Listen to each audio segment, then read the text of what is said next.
What's up, Fighter Fluid family? It's your hosts, Giancarlo and Jose with Fighter Fluid, and today we have a very special guest in Nick Aguirre. Thanks for having me. No problem. How are you doing today? I'm doing good. How are you guys? We're good. Great. We're good. So just to get started, just to boost the introduction a little bit, I waited until we were recording to say this too. I want to just say I'm grateful for you and Victor, because when I was told to keep working on my fundamentals for the pro class, you guys kind of like, it felt like you took me under your wing. You're like, Victor was sending me like the Peak a Pow schedule. Yeah. And you both of you really helped make VFS feel like a home. Which is awesome, great. man. That's great to hear, bro. Like, I'm glad you feel that way. You know, I always look out, when I feel like a person's a genuine person, like, I will always look out for people like that. So I'm glad you feel that way. And yeah, bro, I got you. But we're super glad to have you today. Do you have anything, before we get started, anything coming up that you want the people to know about? No, actually, I don't have anything coming up right now. Like, no fights, no jiu-jitsu matches, nothing I know of, which is pretty uncommon for me. Like, I usually compete a lot. So it's been a little different lately, but I'm sure I'll get something soon enough. Oh, yeah. And do you want it to be like because I see you do like the grappling, like are those called super fights? Yeah, they call it super fights. Yeah, I don't know. It's just a match. Yeah, it's just a match. But do you want to get one of those next, or? I know that there's a few like local small jiu-jitsu things going on, so I might hop on something. We'll see. But nothing set in stone. Nothing that I'm really confident is going to happen or not. Okay. And so I just want to jump right into kind of like who are your role models? Like, who do you like in terms of fighting or life? We're gonna do fighting later, but in life, like who's helped you get to the point where you're at? In life, I mean, my dad's definitely my role model. Yeah. Like, my family's pretty tight. I mean, my older brother fought, so I look up to my brother a lot too. I mean, my family is really involved with this sport, and my dad kind of was the one who led us this way, got us into this. So I look up to my dad a lot. My dad's he's always there for us, and there's a lot of like wrestling dads, who like force their kids to do this, and like they're intense and they get mad at their kid when they lose and things like that. Yeah. My dad was never that guy. Wow. Like, my dad never was upset with me. Yeah, it makes it easy to love a sport. It made it easy to love this sport. Yeah. It made it easy to want to be doing this. And yeah, I look up to my dad as a human. I think he's a great person. He's a great dad. And I want to have kids one day, and I just want to be a good dad like him. So yeah, I look up to my dad a lot. That is actually, that's awesome to hear, because like coming from somebody who kind of like grew up with a baseball lifestyle, like baseball was probably like how fighting is for your dad and your family, for me. Mm-hmm. And my dad was always the dude who was like, what the fuck? Like, you suck. So it's it kind of pulled me away from baseball, which I'm glad it did, because now I have MMA. But you really do have like a fighting family. Yeah, I really do. Everybody does something. And my mom doesn't do anything, but my mom's watched fighting for a long time, and she is a fan of it in a way. She's not super thrilled about us being fighters, but she's very supportive. And my brothers all do it. My youngest brother doesn't fight, but he does a lot of jiu-jitsu, and he's very good at jiu-jitsu. So, yeah, it's definitely When's that a one-on-one, me versus Mike? Yeah, Mike. We got to set that up. Gonna have to. Is wrestling how you started your fighting career? So I started wrestling when I was 10 or 11, and then very closely after that, like after I had my first season of wrestling, I actually started training MMA for the first time. So I've been training for a long time. And funny enough, my mom doesn't like us fighting now, but she actually found our first MMA gym. No way. So, my dad got us interested, but my mom is the first one who actually got us into like a school to actually learn. So, so she only has herself to blame for that one. That's fine. Did you start in middle school? That's the first. My first year of wrestling was in 5th grade.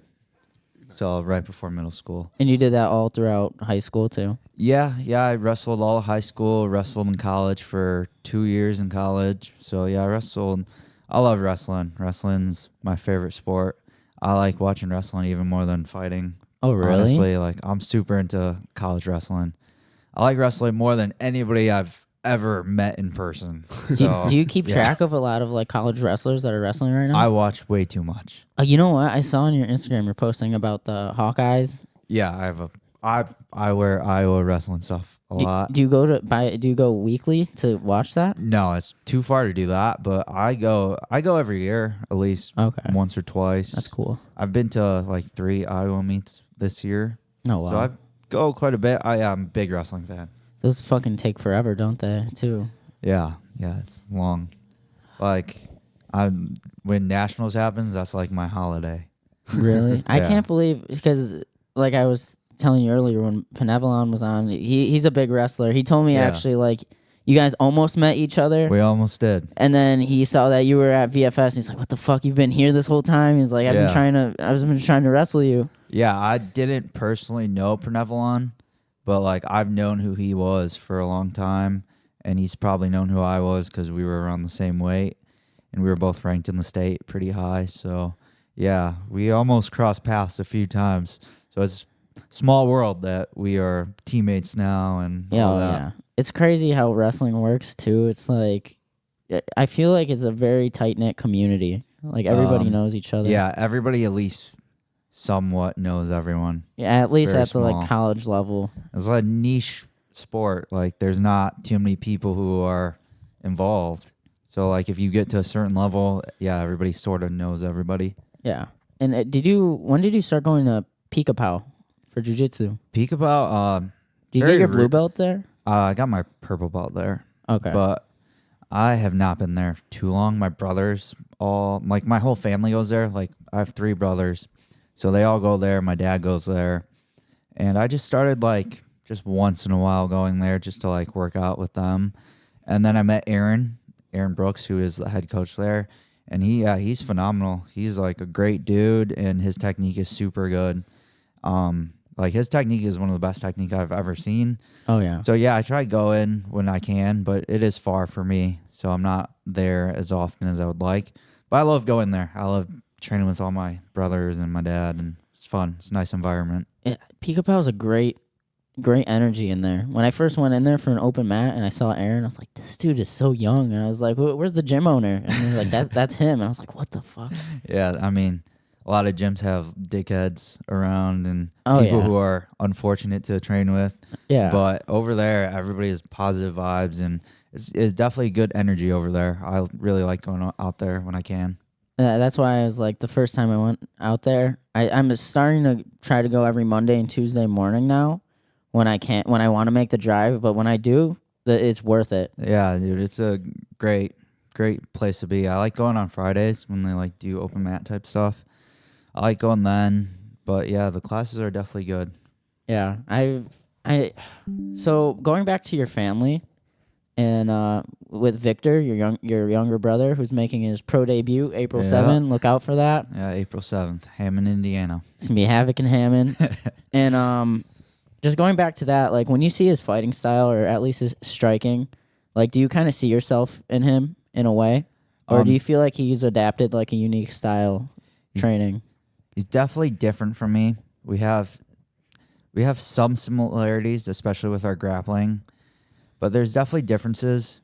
I can tell when he's trying to like pick up stuff off of me, and he is a quick learner, but we are definitely different. But I mean, I think you could tell though that we come from similar backgrounds. Yeah. Just the way we do things.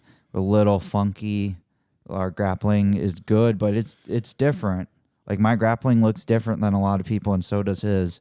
Like we are comfortable in positions that a lot of people aren't, and it's hard for people to deal with our style. So yeah, I definitely see it, but there's definitely differences, but you can tell for sure. You're cut from the same cloth. Yeah, you can definitely tell. Oh yeah. Victor, he's like, you guys are just so technical too. Yeah, he's a little more technical than me. I'll give him that. I mean, especially when it comes to like straight jiu-jitsu, Yeah. he knows names to shit. I have no clue what he's talking about. He's very like he loves jiu-jitsu. Does he like train how, in gi? Yeah. So Okay. like how I love wrestling, he loves jiu-jitsu. That's what like I kind of saw the difference mainly. That's why I kind of primarily targeted that question towards striking because I noticed like he's been going to Pika Pow and like he has a very jiu-jitsu oriented like style, hence the nickname Constrictor. Yeah. And then like you have a very like wrestling based style. Yeah, I'm kind of more of like a bully style type, like kind of a dick. I remember like, the when it first comes to, time like, I live. I remember the first time I like gathered the goal to ask you to spar and you were like ripping body shots. I was like, fuck. Like, Yeah, like I'm a little more like try to go forward and try to like pressure. And he's a little different. He's a little more funky jiu-jitsu. But like he can do it too, you know. It's just a matter of time, you know. He has to get those reps in. But he's on a good path. He's started really well. He just needs to keep going the way he's going. And, you know, that's the good part of having an older sibling involved is like, I'm not going to let him slack off. I'm not going to let him make the wrong moves. Like, I'm in his corner 100% of the way. So I'm going to make sure the right shit is happening and he gets the work that he needs to get to wherever he wants to be. How many people can be in your corner for a fight? I think it's 2 for amateurs, and then professionals you can have 3. Okay, so it's just guessing. It's probably going to be like you and Aaron in Victor's corner. It'll probably be me, Aaron, and then probably my older brother. Okay. So yeah, I'm guessing it'll be us 3. That's how it's been so far up to this point. Yeah. So I would imagine it would stay the same. How did your dad get into MMA? Like, was he just always in love with? He just liked fighting. Like he didn't train or anything like before. My dad was actually kind of a nerdy fella, but he just was a big fan from the start. Like early UFCs, like he went to UFC Detroit, which was like one of the first 10 UFCs. Wow. So like he was always a big fan. And then I don't know, he was always just a big fan. It was always on. So I watched fighting a lot growing up because of my dad. Yeah. And like my dad would have the VHS tapes of like UFC 1, UFC 2, stuff like that. He had the VHS? Yeah, so I used to watch those a lot when I was a kid. Like Damn. I loved fighting like from a very early age. Like I would say when I was 7 years old is like when I was like first like I'm gonna be a UFC fighter. That's what I'm gonna do. And so yeah, he just was a big fan, and then we all started training, and then even like his midlife crisis, you know, a lot of people buy a car or do something crazy. Yeah. My dad decided he was gonna fight. So my dad had 2 amateur fights when he was 40 years old. So yeah, he 40, wow. He was 2-0. He won both of his fights, and then He went out undefeated. Yeah, then my mom retired his ass. She was like, your ass is staying the fuck home. She was like, your bags will be packed if you try to schedule another one. I was into that shit. But yeah, he fought. So, you know, it's crazy. How would you say the transition from wrestling to MMA was? Was it easy for you? For me, it was easier than most, probably because I was like training MMA almost the whole time I was wrestling. Like, so originally I was definitely more into MMA than like wrestling. Like when I first started wrestling, a lot of the time in the back of my head, it was like, well, this is going to help me for my MMA career when I'm older. God. And then throughout that process, I just fell in love with wrestling. Yeah. And I'm like, now I'm just a big wrestling fan, and like I loved wrestling. But it was a somewhat easy transition because I always knew what I was going to do. Like the plan was always to be an UFC, MMA fighter. yeah. So, you know, it wasn't like I had never thrown a punch before, never done jiu-jitsu before. Yeah. And like, oh, I'm just like going to try to wrestle people. Yeah. Like I had at least concepts done. Like my striking had a lot of work to do, and it still does. Like I still need to get a lot better. But I understood more than kids who only wrestled. Like sometimes you see people who only wrestled and you can tell that they never struck before. I mean, some of them pick it up fast, some of them don't, but you can tell. And I don't think you could tell with me because I already had that idea in my head.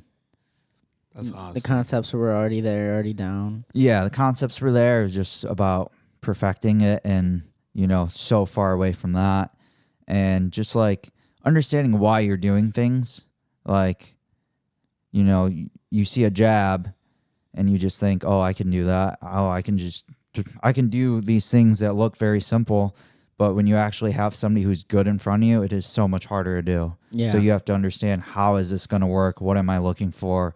And like, that's the difference between elite people and people who don't quite make it. Is just knowing how to do it live, like with somebody just as skilled as you right in front of you. Like, it's easy to know, like, this is how you throw a jab.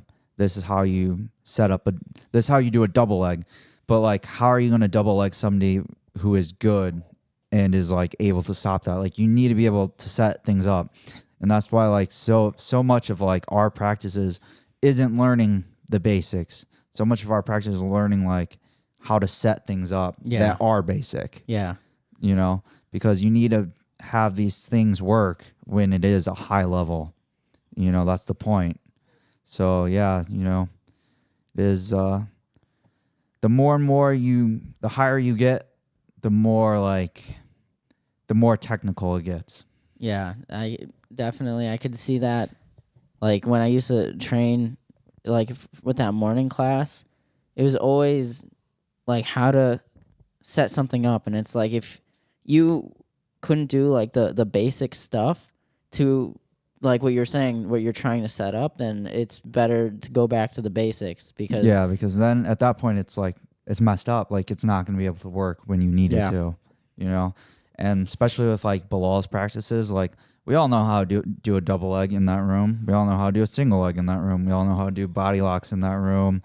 But now what happens when you have a single leg and you try to dump it and they don't go down? Now where do you go? The transitions it's are all really transitions. Big. Yeah. So it's like when we drill with Bilal, it's like 5 transitions to get a takedown.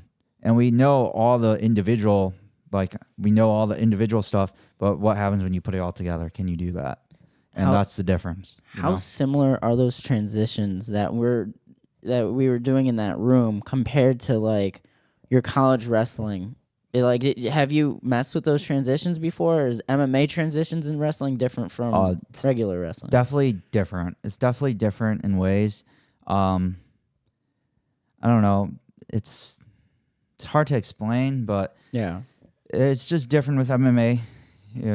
The way we practice is different. I've never practiced where it's like 5 things, like 5 different things to get one takedown. Yeah. I mean, wrestling, obviously you have to transition, but I never had done it quite to the level that we are doing it now. Okay. That makes sense. Yeah. But just like going off of wrestling and all that, what Jose was asking how easy the transition was technically, but what about the mental transition? Did you have to do anything mentally, or do you think the wrestling mentality is very good for MMA, like the keep pushing forward? It definitely transitions in terms of like we all worked hard. We all like if you've wrestled, you've been through shit, especially like once you get to like college level. Like I've cut weight my whole life. I knew how to do that. A lot of people don't know how to do that when they get into MMA, and that's a struggle. Like I know how to feel like shit and keep going. Like I'm used to that, and a lot of people aren't who are coming from other backgrounds. So I think wrestling is the best form to come from because you've been through it. You've been through hell. Oh yeah, and you have all the meets too. You have all that competition under your belt. So. Yeah, like making weight for a full year it's not fun. Like you just want to be normal so bad, and you can't like I wouldn't hang out with friends like during wrestling season. I wouldn't hang out with anybody. I'd stay alone all the time. Like I would go wrestle, come home, work out again usually. So my weight was good because I usually cut quite a bit of weight. Yeah. And yeah, that'd be my life, and all my friends would be going out having fun, and you want that. But you want that until you get it. Like I would always be like, man, I feel bad. Like I want to be able to go have fun. But the second my season would be over, like state happened, that's over. Now I get to go do those things. I'd always be like, shit. Well, I wish I could keep wrestling. That's so fun. And then, like, I'm sure later in your career you realize, like, with anything that you do, the people who are isolated, locked in, and doing what you're doing, like doing what you just explained, are the people who end up being successful. The people who end up knowing how to do those transitions when somebody's in front of you. The people who end up knowing how to perform at the highest level. Because, like, I imagine some people are, while they're wrestling, while they're in the mud, while they're in the shit, they're like, wow, I wish I could be out with my friends fucking partying or drinking or some shit. And then you're kind of the opposite, where it's like, when you're in that lifestyle, you're like, wow, I wish like I could be fucking wrestling and getting scrappy with somebody right now. Like chasing success is way more fun, like in the long run, you know? All that shit, like going out and partying, like it's cool for a while and all, but how long can you do that shit? And That's like, true. What does it really mean in the grand scheme of your life? See, you know? Jose and I were lucky because we were never popular enough to party. So we were like, you guys are focused. We were focused. Yeah, I mean, that's good to be focused, you know? Were you always like getting, obviously it wasn't fun cutting weight, but was it easy for you? Like, would you say it was like... It's never easy, but you get used to feeling like shit, you know? Like, you get used to, like, what the pain feels like, because it hurts. Like, it hurts your body at the end, and you don't feel too well. And you also learn what not to do. Like, I've learned so much about what not to do from my young years. Like, I think I could have been much better in high school if I would have cut weight better and if I would have refueled better. But I was on bullshit, and like I had nobody who knew how to cut weight really around me. And so I was just like winging it. And a lot of it was like just starving, and like, would you say that is not the way to do it, you know? Would you say your brothers helped you out in that way as well? They push each other? Well, with cutting weight, I was like kind of the oldest one doing it. My older brother had only wrestled 2 years and he didn't cut any weight. You know, he hadn't wrestled, so he was just learning. And then my younger brothers hadn't cut weight, so I was like the first one to like cut like that. Like my brother fought, but MMA cutting weight and wrestling cutting weight are very different. They are very different, because MMA you fight couple times a year. Like, you don't fight that often. So you could cut more weight and like you have 24 hours to recover. So you could cut a crap ton of weight because you have a lot of time to recover. But in like high school wrestling, you cut weight, you make weight, you got an hour, and then you're going to be wrestling. So you can't cut as much weight as you can for a fight. So, you know, I was the first one who was doing it like that, and yeah, I did a lot of dumb things, you for pass sure. All those hydration tests. Yeah, you got to pass hydration tests, which was freaking annoying. But yeah, I mean, I did a lot of things the wrong way, so that sucked. But now that I'm older, like I could look back on that and like learn from it. Yeah, I just learned a shit ton. Compared to before, my weight cuts are so much better, and I'm cutting more weight now than before. I just didn't know what I was doing before, you know. Yeah, and what do you think is like the leading factor of cutting weight most of it? Just a consistent, healthy diet, would you say? Yeah, your diet is the most important thing. Yeah, over everything. Make sure you put the right stuff in your body and try to stay hydrated. I think people fear water weight because on the scale, that's higher than the numbers just higher. Yeah. You know, but once you start cutting out water, which I used to do often, like I used to get scared like everybody, like a lot of people would, and I would get scared and I'd be like, I'm not drinking anything. And then next thing you know, I'm super dehydrated and like you're done. Like once your body is out of water and you can't sweat anymore, it's over with. And it's hard to train when you're that dehydrated too. Yeah, and you need to stay hydrated to make the weight because your body needs water to sweat. And you know, I've done that before where I cut the water too early and like you just can't sweat. Like I've been in a sauna for an hour before and lost 0.2.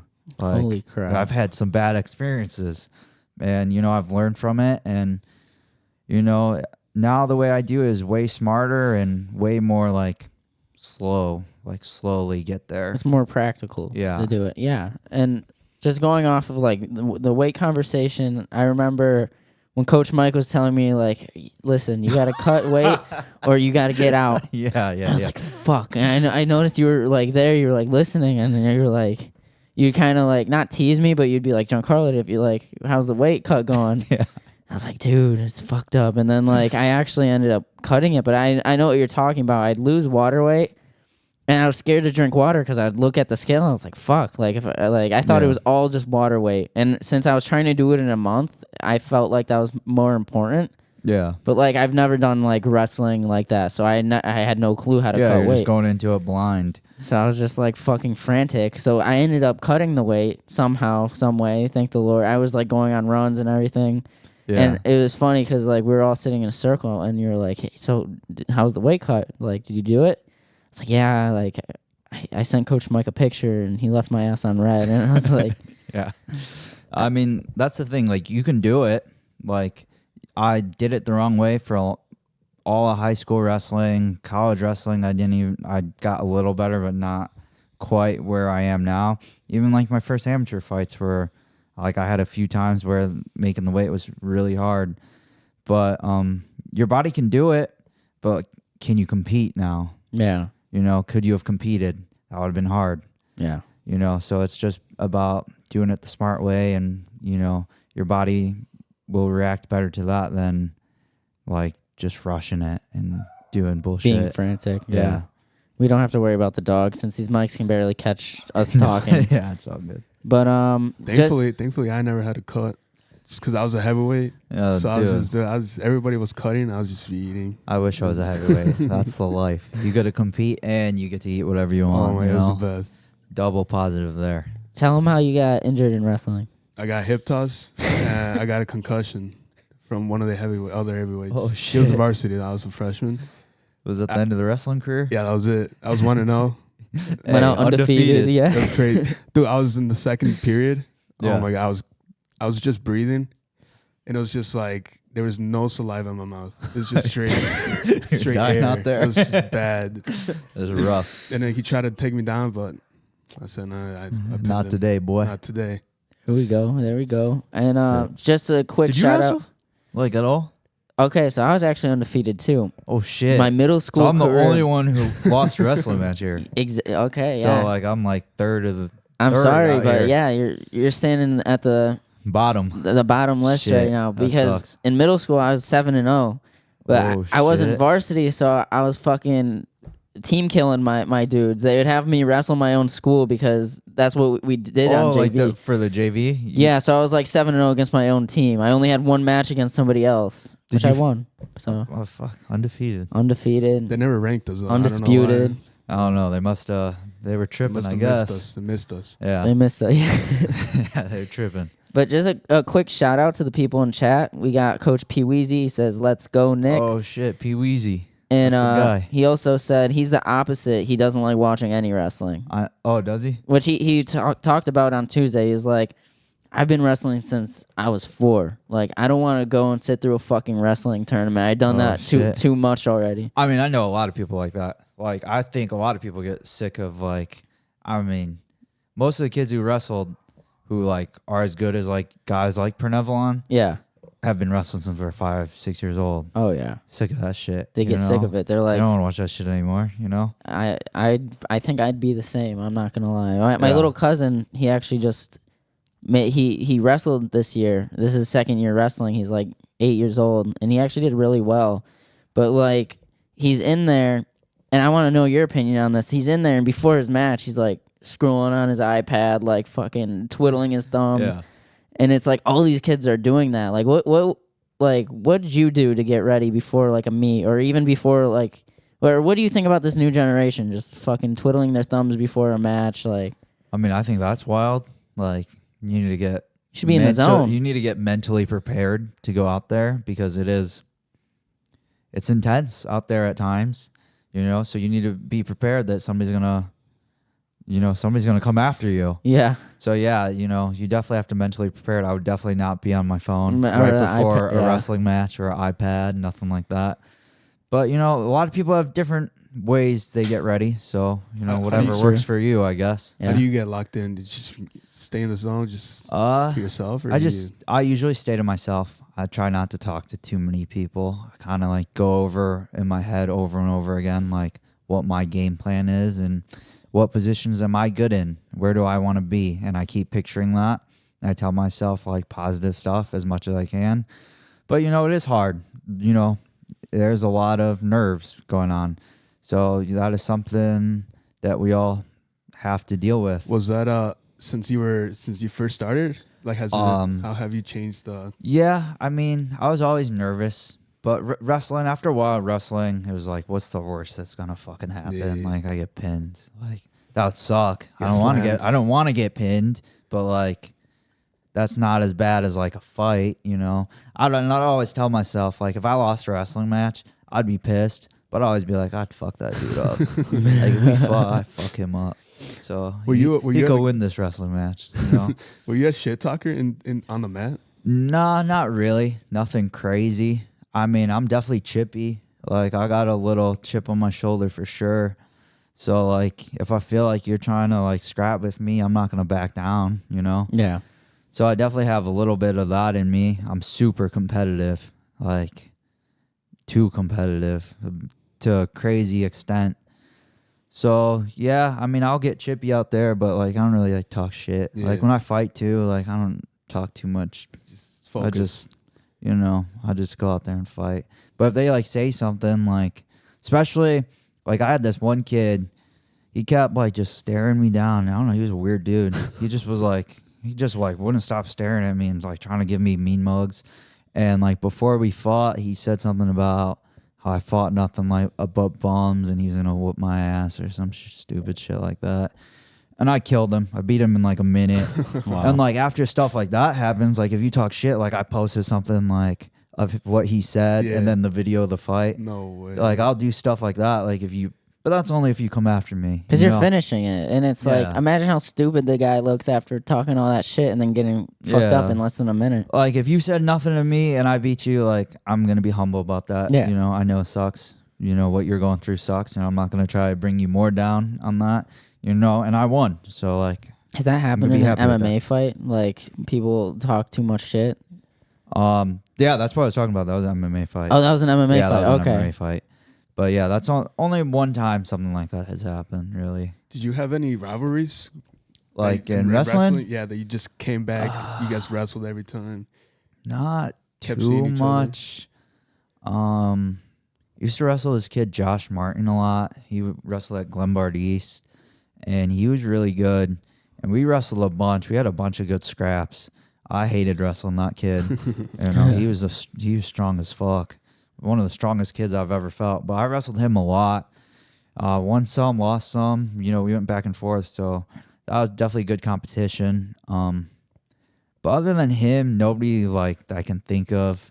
Like there was a few kids. I don't call it a rivalry because like it just like wasn't too competitive. You just kept seeing the same person. But yeah, I would say like that was a rivalry because like we went back and forth. Yeah. Like I got better because of that kid. Yeah. Because I knew every time I wrestled that kid, I had to be ready. Like if I was not ready, he was gonna fuck me up. And so, I got better from that. And so yeah, maybe him, but other than that, no, nobody I could think of really. But moving away from like the wrestling, because this has been a lot about. I know you love wrestling too, so it's not even a bad thing. But I want to go towards like the start of your amateur career. Amateur, okay. So like, what was the first league that you fought in? So the first fight I ever had was for Fight Card Entertainment, which is a local thing. I don't know if they're still running shows. I think they are. I think I've seen something about them. Are they? That's G Money's show, G Money show? G Money won 4 belts there or some shit. Speaking of G Money, he's in the chat. He said Nicky Jam. I don't think he was a triple champ. I think it was like 4 quadruple, right? Damn, 4 weight classes is what you're saying? I think so. G Money. It shouldn't be called Fight Card. It should be called G Money Entertainment. At G Money. But yeah, that was my first fight. Yeah, that's first fight, awesome. Fight Card, and yeah, I fought there twice. That was my first amateur fight and my last amateur fight. I won the belt my last amateur fight, and then I went pro. So you only had one amateur fight before you went pro? No, so that was my first one, and like, then I had like 4 other ones, and then I had 6 amateur fights altogether. It was my first amateur fight, and my 6th amateur fight were for Fight Card. Oh, okay. So yeah, Everything in the middle was kind of spread out. Spread out. It was a bunch of different stuff, just whatever I could find. Fought for this show, Hoosier Fight Club, a few times. I loved fighting there. That used to be like the spot to fight around here. Really? Yeah, they died though. When COVID happened, they kind of died. And you know LFA? LFA, yeah. LFA, I want to say LFA bought them out or something, so they could do shows at a casino like the Horseshoe over in Hammond. But HFC used to do shows out there, and man, they were fire. HFC, I know, yeah. They were fire. I loved fighting there. Felt so professional, and I was like, I fought there my 2nd amateur fight. I was like, dude, this is crazy that I'm here. Like I was around all these pros that were fighting. That's so cool. I was like, that's such a cool this is a spot. You know what? That's what I love about APFC too, because they don't only have like a professional league set up, but they also have amateur fights there too. Yeah, right? I would recommend for any amateur, try to get on as many shows as you can that also do pros. Because like you're gonna build a relationship with them throughout you fighting as an amateur. Yeah. And if they like your style and they like your personality, now when you go pro, now you have somewhere to go. Yeah, and it's rather than like you fight for a show that they don't do pros. They're strictly amateur show. Now where do you go? It's much harder. Now it's much harder. Now you have no connects really, and you're like gonna have to try to figure that out. Rather than like, let's say you're an amateur, you're one of the top amateurs, and you fight for APFC, and they like you. Now you're going pro, fighting for a big show that's on Fight Pass, and you know APFC's at Fight Pass. Yeah, that's it's awesome. A Fight Pass show, and that shit matters. Like the UFC cares about that stuff. So, you know, I would recommend for anybody looking to get into this, like when you look for fights, try to find shows that also do professionals. What would you say your favorite atmosphere from the leagues? One of My favorite place I fought probably was HFC, dude. HFC was freaking awesome back then.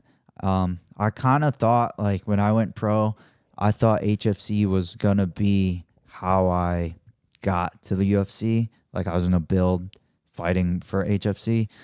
So it was unfortunate when they fell apart. But, yeah, I think everybody enjoyed fighting there. A lot of guys from VFS fought there before I knew them because I was in VFS at that time. Yeah. But, like, Carlos Hernandez was HFC. He won the champion. Yeah.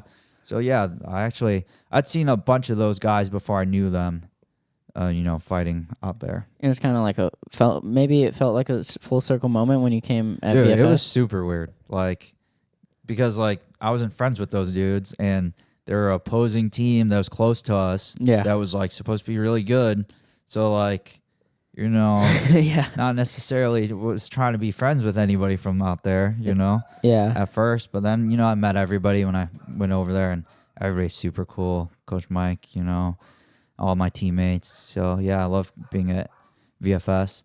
But, yeah, it was interesting. Like, Motaz Oscar is one of my best friends. Are you guys in the same weight class? No, he's 145. I'm 135. But at my old gym, that's where I met Motaz. Motaz also used to be at the old gym. Okay. So we've been training together for a long time.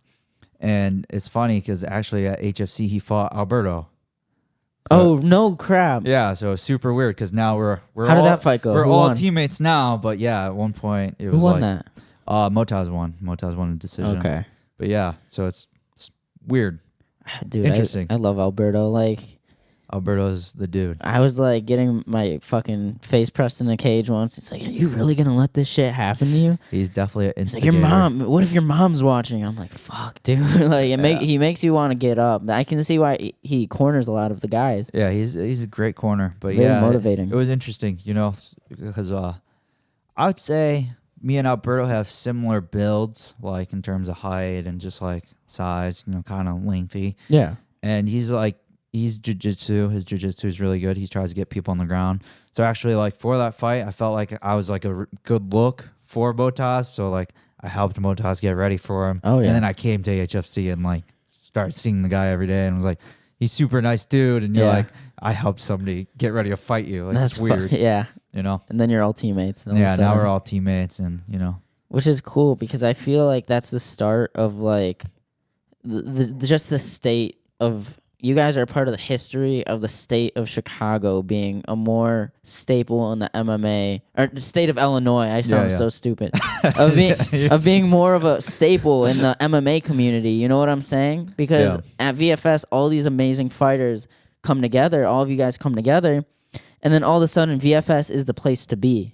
Like, if you're coming into the neighborhood, you're probably going to VFS if you're a pro fighter. I think, like, in the Midwest, like, I don't know what gym would be better. That's true in the whole Midwest, yeah. And that's, I mean, we're just getting better, too. So thank you for making that, carving that path for everybody who wants to be a good fighter in the Midwest. They know where to go. And it, like you said, that must have been really weird. Like, you walk into a place where everybody was the enemy at one point. Yeah, at one point. And now everybody's, like, teammates. You're helping each other out. Yeah, I mean, like, it was weird, you know? Like, I used to know who was over there for sure. Yeah. Like, I had an idea who was, like, near my weight class, possibly, you know, over there. I might fight you, yeah. Like, I didn't keep an eye out. And then, now we're all teammates, and, you know, everybody's real nice dudes. Even the women, like Milana. Yeah. And Juliana Pena fought once. Yeah. Julie, I think after she had her kid, that was like her first fight back was against Milana. Yeah. Milana's fucking scary, dude. I've never gone with her. I don't really know her too well. But she was my main partner at one was point. She? Yeah. Everybody says she's really strong. I know she was in the UFC, so obviously she's good. But yeah, I've never like gone with her. Oh my God. I know Anthony's in the chat. I don't want to throw you under the bus, Anthony, but one time. D1 Anthony Guerra? Yeah, Anthony Guerra. Dude. D1. He's in the chat. That's a D1 wrestler right there, boy. Fuck. Dude, so listen to what Milana did to this D1 wrestler. So oh shit. Her throws are fucking crazy. Like she has really good throws. I think she came up in Greco. Uh-huh. But they're on the wall doing like wall wrestling, and like I'm sitting there watching because it's like I think Milana, like coach wanted her to get like fight shape, or I don't know. But she was the one in rotation, and she has Anthony on the wall, and then like just 3 seconds later, you see Anthony like 5 feet off the fucking ground, and then you hear a pow, and like oh shit, it's like what Coach Islam does. Yeah. Like Coach Islam, yeah. Oh my gosh, I love Coach Islam. Coach Islam's a wild man. But I don't want to throw us off this conversation flow, but it is that time.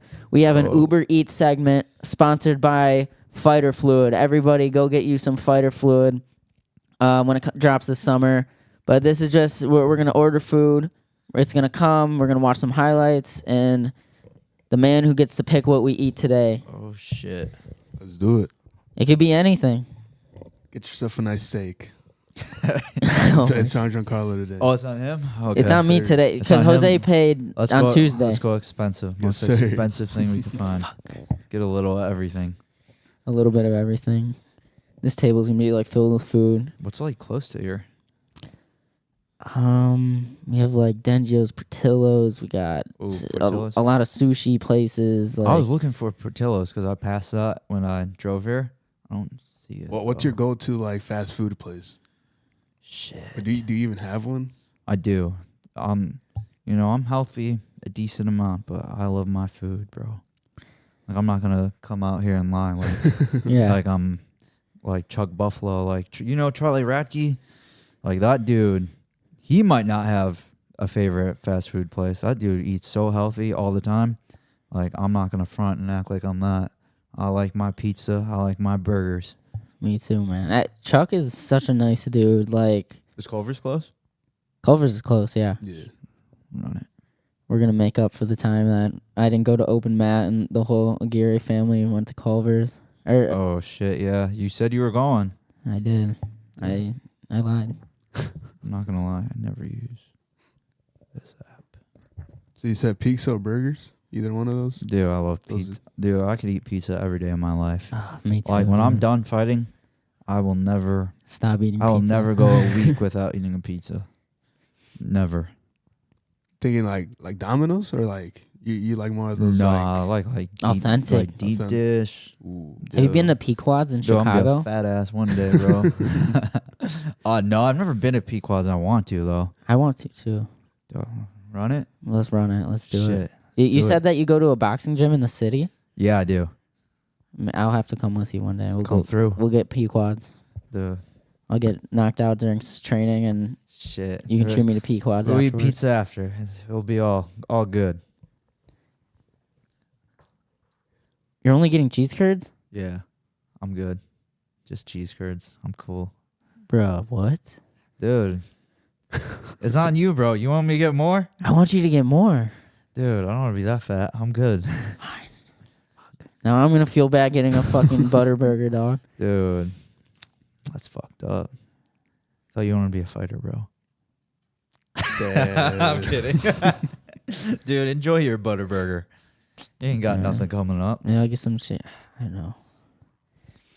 I got to look good for when Coach Mike comes back into town. Yeah, I don't know when he's coming back. I didn't even know he was going to be gone. I didn't know either. Dad just showed up. I was like, oh, where's Coach?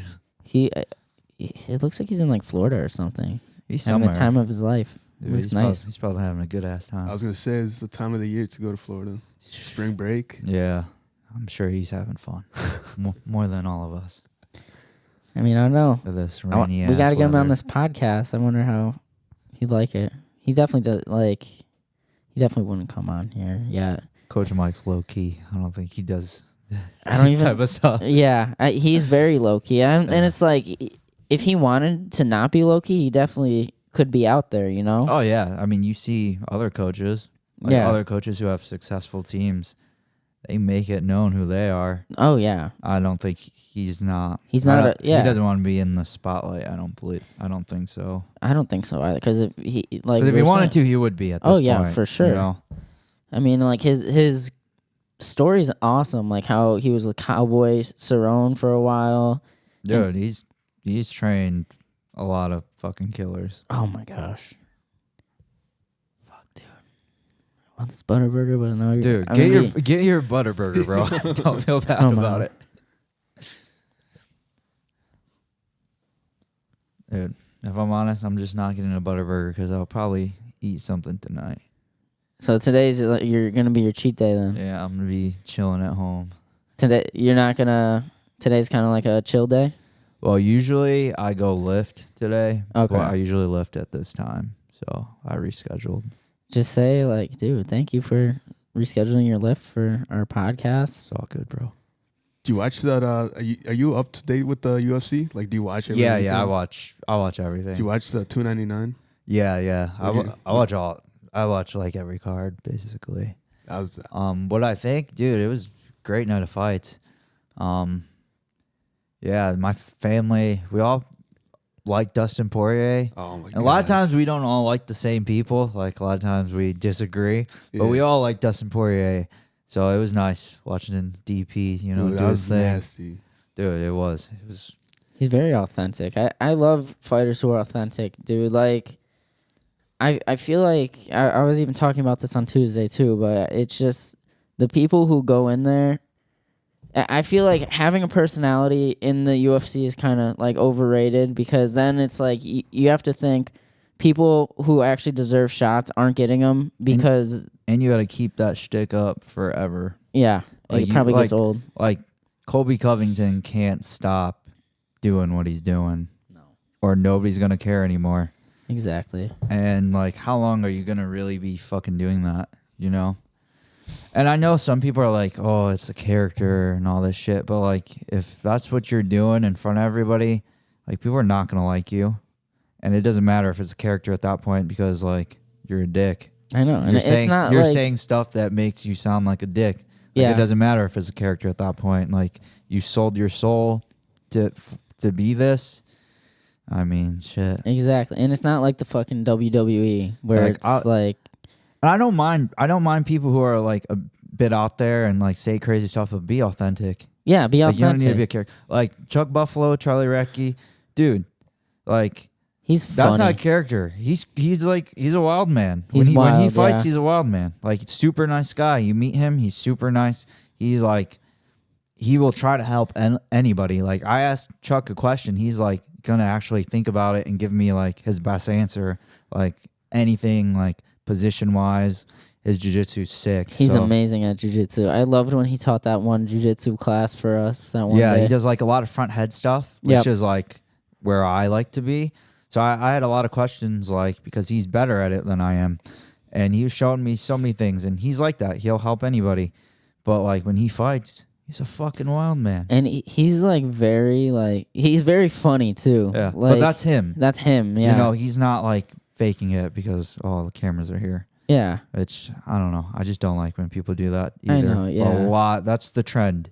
Like, it's keep trending that way. And I wouldn't be surprised if one day it's like half and half. Like, half people are real and then half the fucking people are just like what do you think fake about Kobe Covington wannabes. Yeah, I feel like it's going to be like that, which sucks. What do you think about Sean O'Malley's like personality archetype? Like, I mean, I don't think he's really good with the mic. He's not really good at talking shit. No. Like, you could tell, like, the UFC would love if he was, but he's not really is. But he's a great fighter. Oh, he's my a great gosh. fighter. He was freezing up Vera. Dude, like, he's great. His distance is so good, and he is, I mean, they're always like, oh, he's a sniper, but he really is. oh, yeah. Like, Who'd you want to win that fight? Originally, I wanted Cheeto to win, but I bet on it, so... You know, I wasn't gonna. Oh, you bet against Cheeto then? Yeah, I wasn't about to lose money. I was pretty confident O'Malley was gonna win. So yeah. Does a big shot like that knee that he took, like does that affect you? Obviously it does. I'm sure. Like I mean, like I'm sure he was fucked like up. mentally. Yeah, I mean, yeah, everything. Yeah. That was a bad question. Does bro. that hurt? No, you're good. No, yeah, definitely. I'm sure it hurt pretty bad, but I mean. When you get rocked and shit, I mean, it's demoralizing. Yeah. Definitely. It affects you mentally and, like, it makes you not want to get in the fire. And I think that's the thing that O'Malley does well is, like, he has such good range, and anytime you come in, he's teep kicking you or he's jabbing you. You know, he's making you pay anytime you get close to him, and he has such long arms, and he's hard to hit. So, like, when he lands stuff, it makes you tentative to get in there with him. You don't want to get in the fire because you know what's going to happen when you get in there. So, yeah, I mean, I think Cheeto needed to bite down earlier and, like, make it an ugly fight because it was too pretty. It was too pretty of a fight for O'Malley. It was way too pretty. If a fight is, like, pretty and it's, like, distance, nobody's going to beat him. Oh, yeah. Like, you need to, like, get in his face. It needs to be ugly. Yeah. Which is a lot easier said than done. Like, I imagine. it is a lot easier to say, like, just get in the fire than actually doing it when there's a fucking killer right in front of you. And, like, you might get in the fire and he might knock you the fuck out. I feel like Cheeto Vera is good at being in the fire, though. I feel like he's shown that in the past, but, like, in the 5th round, he hit Sean O'Malley with that knee that, like, looked... like it took Sean out a little bit, like took the wind out of him a little bit. It's because he was pressing so much. Like, why do you think he didn't start doing that earlier in like the 3rd? It's just hard to do. It's hard to like get yourself to go sometimes. Yeah. Maybe who knows what happened throughout the camp and everything. But sometimes there's things that happen and like sometimes you just have a bad fucking day at the worst time and you just can't go. And, you know, like, for me, like, my last fight, that's how I felt. Like, I felt great and everything, but for some reason on that day, I struggled to, like, put myself in the fire. And who knows if it was a mental thing, who knows exactly why that was. But, like, sometimes you just have a bad fucking day and you need to learn from it. Can we talk a little bit about the UFC? Yeah, man, we can talk about whatever. All right, so I think... I'm going to give my personal input on it. I think it's absolute baloney bullshit that you got cut because I'm going to explain. For one, you took your first fight on, was it 6 days short notice? Yeah, 6. Oh, yeah, I want to say 6 And you went days. up a weight class? Yeah. How many fucking people on the roster would go up a weight class and also fight on 6 days short notice? Not many. Not many. And then, number 2, like, the guy you just went against, like you said... I mean, one fight shouldn't dictate that sort of thing. Yeah. Especially because like you could offer so much, you know. I mean, I was somewhat surprised, but you just got to be real about it. You got to be real about the situation and what happened out there. Because if you could lie to yourself, and most people lie to themselves their whole fucking life. Yeah. And they never figure it out because they're constantly lying to themselves to make themselves feel better. Yeah. And I could do that. Like, I could do that too. I could lie to myself and be like, these are the reasons I fought that way. And at the end of the day, they're all excuses. At the end of the day, I fought like shit that day. I didn't go. I didn't do the things I knew I needed to do. Yeah. And, you know, yeah, I didn't think I was going to get cut. But a part of me getting cut is because I fought like shit. I fought terrible. And, you know, I need to do everything I can do to get back to that level. And that'll be my chance to right that wrong. And, you know, the only way I'm going to get back there is if I'm honest with myself. Yeah. About what happened out there and like why was I so tentative? Why didn't I want to get in the fire? You know, I got rocked, and that was the first time I ever got rocked in a fight, and I didn't react well. So now I'm going to a lot of boxing. I'm doing a lot of boxing sparring, forcing myself to like face that type of shit. Like dudes who are way better boxers than me, and like I can't take them down. Like that's not an option. Because it's boxing. Yeah. So, like, you know, I'm doing things to try to, like, face that. So when a situation comes, I won't ever freeze again. That's actually amazing advice also it was amazing advice for me and everybody watching is because, like, there are so many people who are just sorry for themselves. And, like, they make those excuses like, well, this shouldn't have happened. But at the end of the day, like, if you say like, okay, at the end, like I could just get better, then you're benefiting more from that than making all these reasons. Yeah, I'm super down about it. Like, like it's definitely depressing. Like, I mean, it was my dream since I was 7 years old to be in the UFC. Like, if you would have told me, like for me, I think a lot of people would be super pumped to have just gotten there. Yeah. Like 0-2, like, yeah, that sucks. Maybe that's not what I wanted. But man, I made it to the UFC. I will never feel that way. And then they're done. Like if I don't make it back and right the wrong, I will never be okay with like my MMA career. Like I will never look back on it and be like, oh, that was successful somewhat. Like no, it'd be a failure. And that's just my mindset.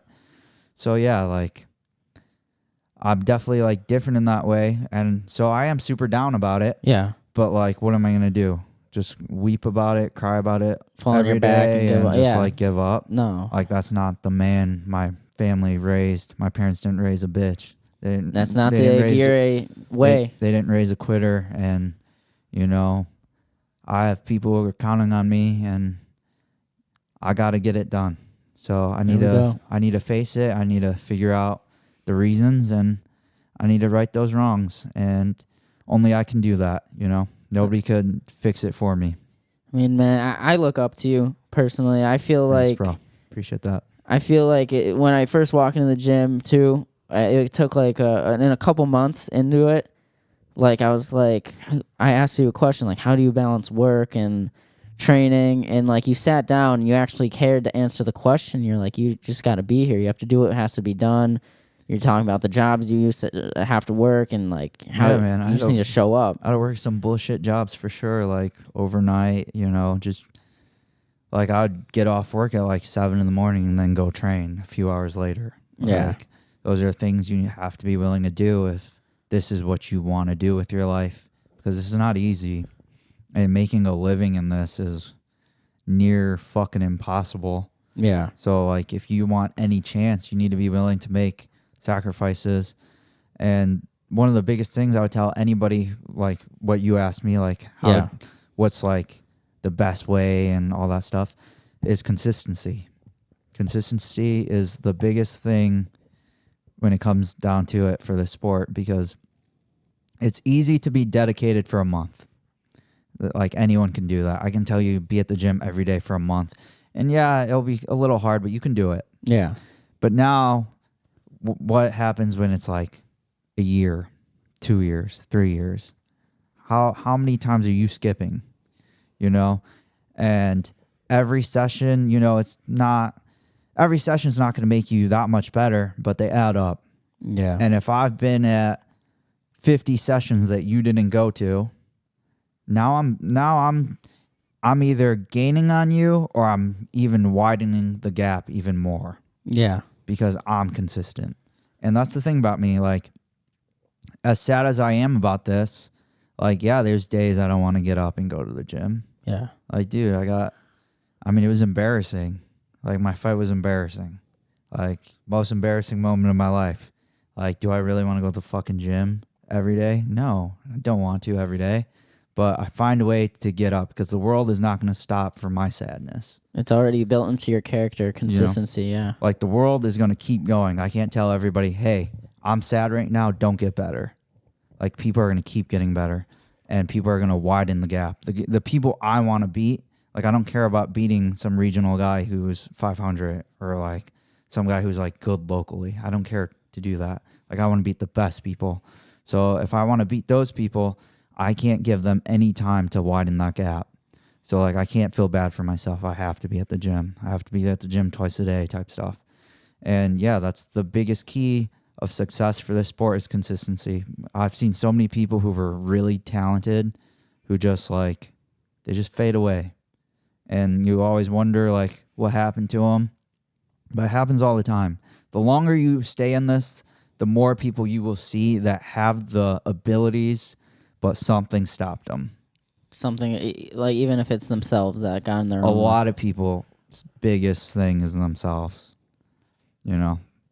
And, yeah, it could be in a lot of ways. A lot of people are young. I mean, this is a young man's sport. Yeah. And a lot of people want to, like, party, want to do stupid shit. Waste their fucking time. Yeah, it's a waste of time, It's like what Conor McGregor once said. He's like, my lack of consistency would be like a insult to the people who believe in me. Yeah, like, I have a lot of people believe in me. Like, how can I not go to the gym? Yeah. Like, how can I not be there? And, like, people have made sacrifices for me because, like, this isn't a financially, like, this. It's not like most jobs, Yeah. Like, there's not a lot of. You don't get paid to train. Yeah, there's not money in this. Yeah. Like, not really. So, like, people have made sacrifices for me because, like, I need to be able to train. So people have, like, I'm married. Like, my wife definitely supports this a lot more than I do, financially. And, like, how can I look at her and see her go to work and I'm not putting my full self into this? Yeah. If people are going to believe in you, don't disrespect them by being a lazy motherfucker, Yeah. Either go for it or don't.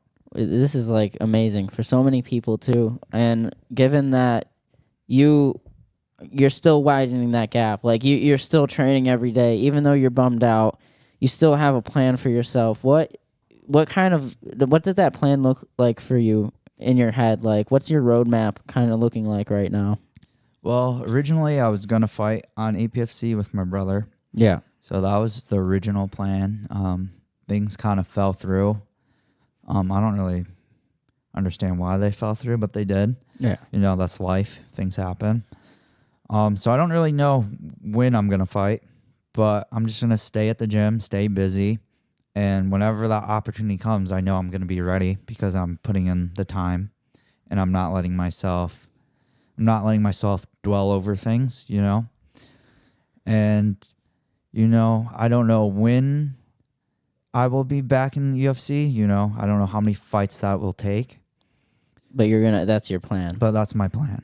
You're going to do it, yeah. I'm just going to keep fighting and, you keep fighting, you win fights, they're going to notice you eventually. And that's all I can do. That's all that I can control. I can't control anything else other than my effort and, like, what I do out there. Yeah, and how much work you put in, and the good thing that I see, like, and that I admire is that you are always working on the things that you can control. Yeah, that's all you can do, And you're not dwelling over the past, like you said, and it's like I can't wait for the day where you're ranked in the fucking UFC, and I'm like, dude, he was on the Fight or Food fucking podcast. Yeah, dude, It'll be a nice story. It's gonna be awesome, dude. It'll be a nice story for sure.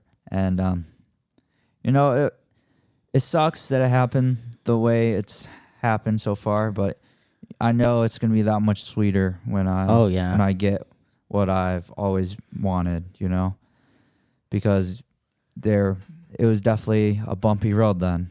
And if I would have just gone in, been 7-0, and it went great how I wanted, I wouldn't fucking complain. That's for sure.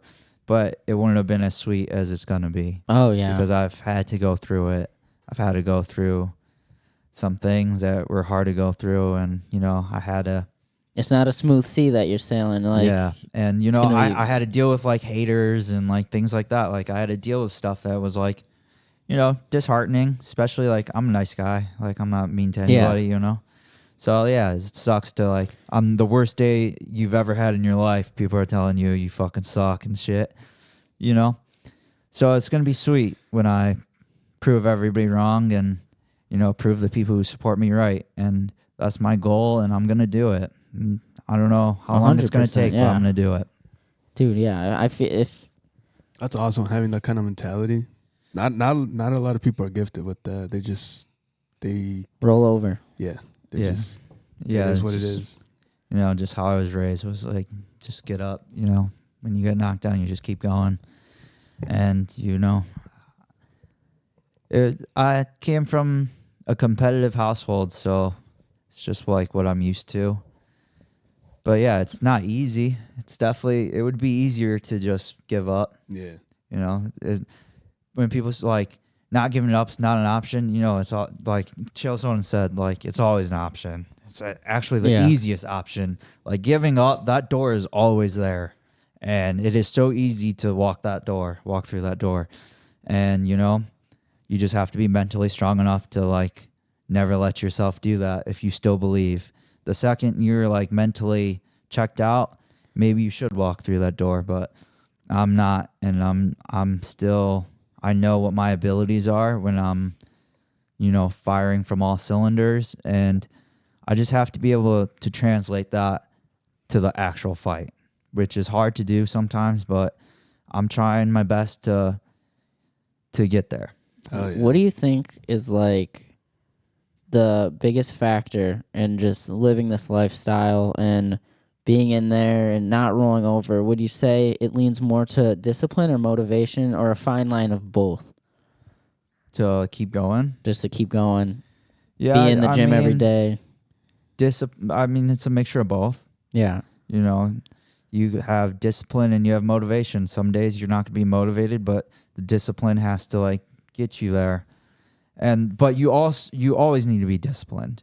Yeah. Like it doesn't matter how motivated you are. If Without you're not disciplined enough to like do the right things, it's all for fucking nothing. For nothing, yeah. So you always need to be disciplined. So that's definitely more important, I think, than motivation. But if you can be both, that's when you're really firing. You're really on fire. But yeah. So it's like it's safe to say that maybe motivation is more complementary towards discipline than like a separate option. Yeah. Like discipline is necessary. Motivation isn't necessary exactly, but like if you want to be your best, you need to be motivated too. Yeah. But like if you can be at the gym and you're maybe not motivated, like at least you're there. You're still not getting the best of what you can be. Yeah. But if you're just motivated and you're not doing shit, now you're like getting 0% better. Yep. Like at least the other guy's getting a little better. But yeah, you need to be both for sure. Have you ever had any like serious injuries? No, I've been lucky enough that I haven't had anything major. Bunch of little shit. I mean, my body doesn't feel great. I'm sure when I'm 40 years old, like I'm not going to be feeling too great. And I'm already feeling some of that. You know, this sport's hard. Your body's not meant to do this shit. No. Yeah. I mean, there's a reason that so few people do this. Like, yeah.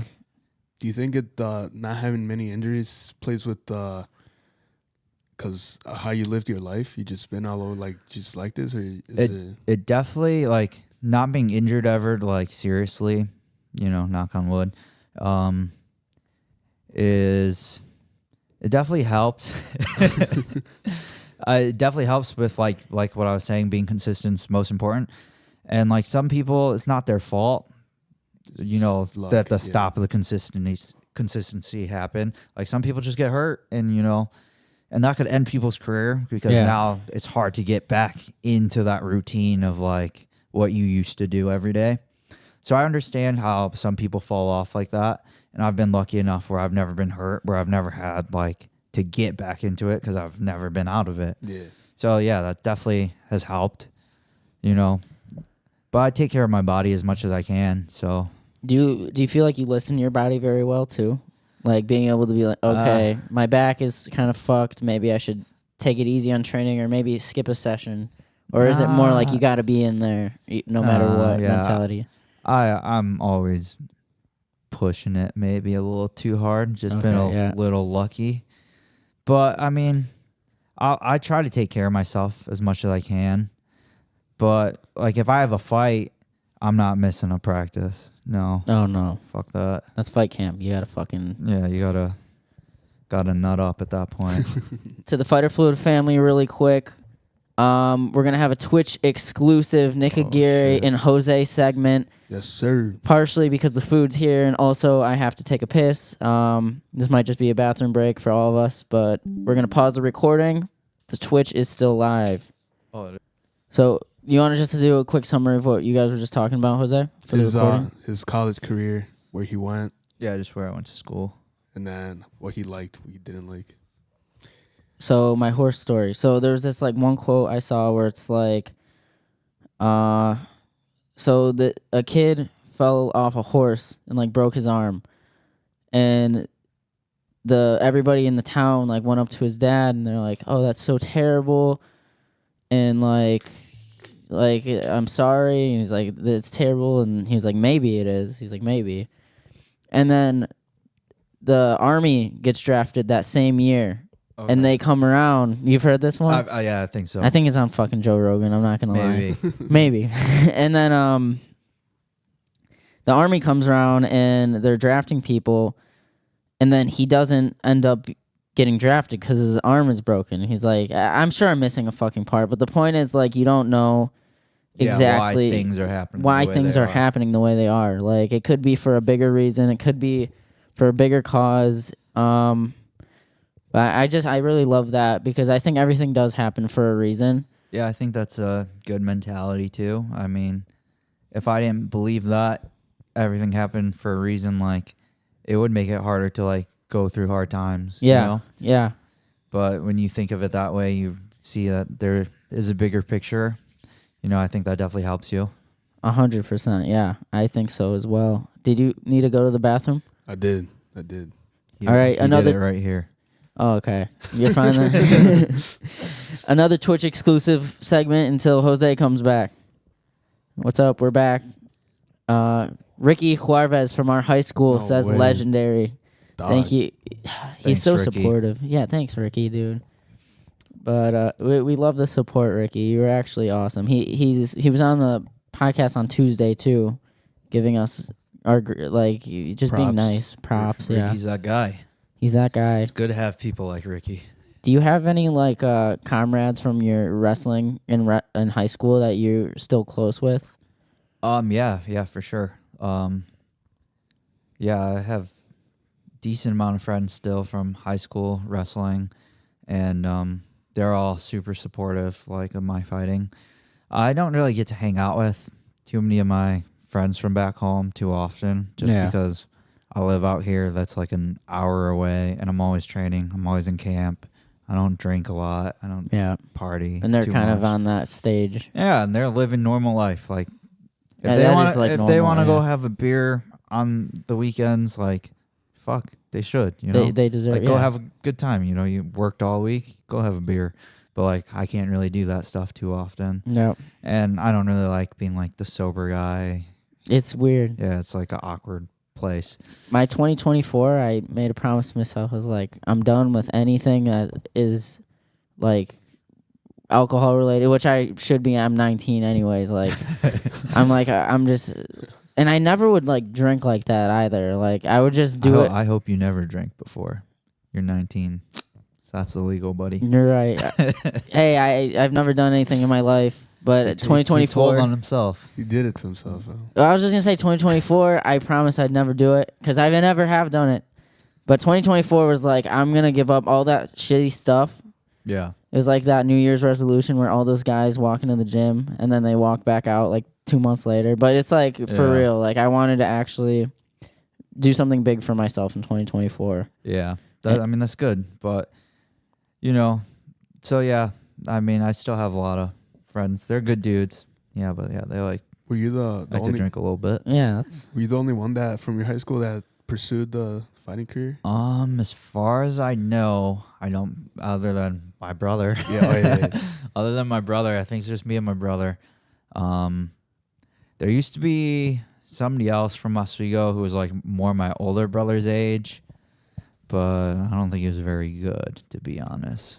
When you were a senior, Victor was freshman, or how did that work out? Victor was a sophomore, and then my youngest brother. It was actually cool. We were all on varsity for a little while together in high school.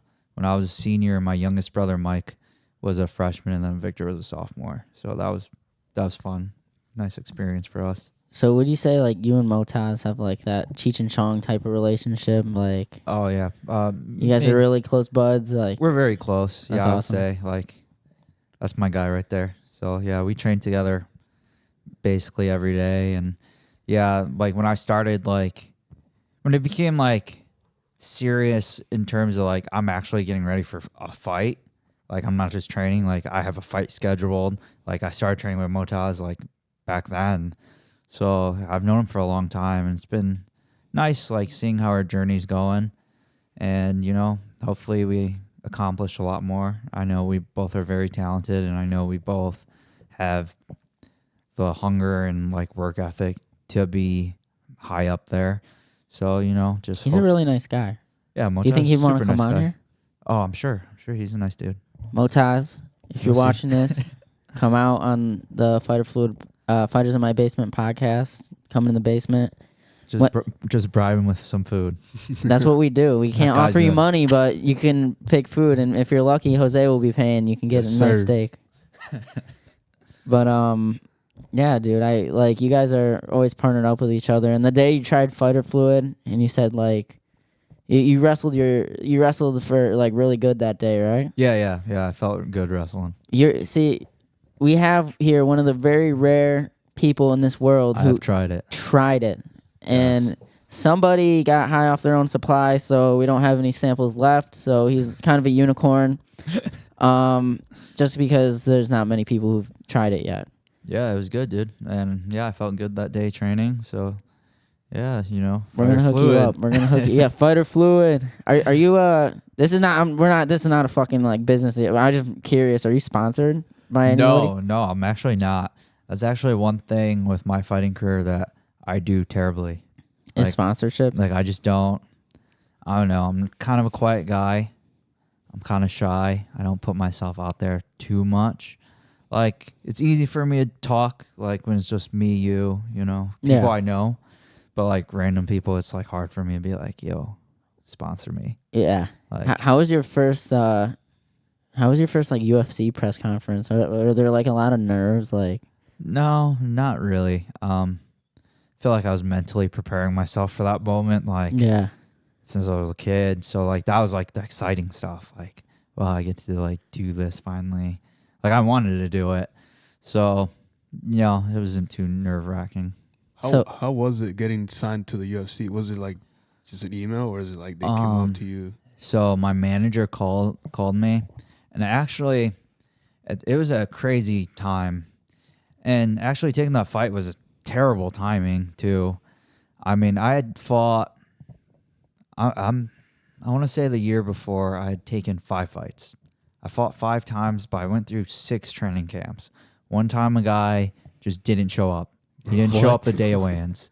Fucking idiot. And he was talking a lot of shit. No. Like, I didn't like this guy, actually. And he was talking a lot of shit. and this was pro too, and you didn't show up. He had 20 fights. He was What like the 13 and 7 or something. Like, it was like supposed to be like my step up, you know? Yeah. And it was for APFC, which was a big show, co-main event on UFC Fight Pass. And this kid was talking all this shit, calling me an amateur, saying like I didn't fought nobody. Like he was gonna show me like what real pros are like. And then the day I went, he didn't show up. Probably didn't make weight. What do you think? No, his reason for not showing up was his coach had COVID. I'm like, get the fuck out of here. Have somebody else corner you. I'll have my mom corner me. And you could have your mom corner you, and then we're even. Like, get the fuck out of here. He was just a bitch.